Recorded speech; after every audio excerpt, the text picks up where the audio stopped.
Sœurs et frères, l'expérience des disciples d'Emmaüs, que saint Luc rapporte au chapitre 24 de son évangile, est une belle illustration de ce que veut dire être disciple de Jésus-Christ.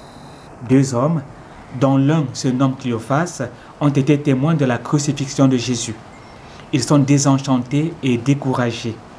Sur le chemin qui les conduit de Jérusalem à Emmaüs, ils sont rejoints par un étranger qui les aide à comprendre, à la lumière des Écritures, l'événement du Golgotha.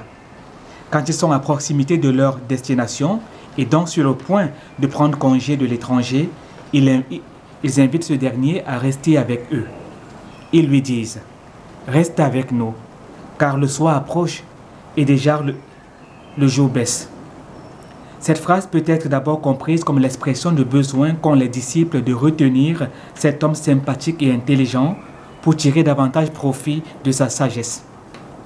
Elle peut être ensuite interprétée comme manifestant la volonté des disciples de sauver l'étranger des dangers de la nuit, des dangers de l'obscurité. Dans cette perspective, les deux disciples prennent soin de l'étranger, le sauvent du péril qu'il encourt en s'engageant dans la nuit. Et ce faisant, ils reçoivent eux-mêmes un don inouï et inattendu, le ressuscité qui se manifeste par le pain rompu.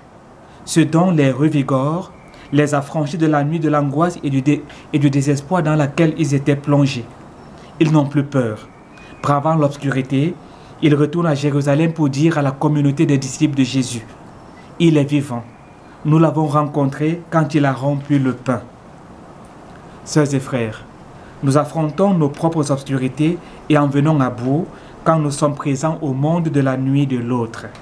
Le mouvement par lequel je prends soin de l'autre me conduit à celui qui a dit « Je suis la lumière du monde. Celui qui me suit ne marchera pas dans les ténèbres, il aura la lumière de la vie. » Amen.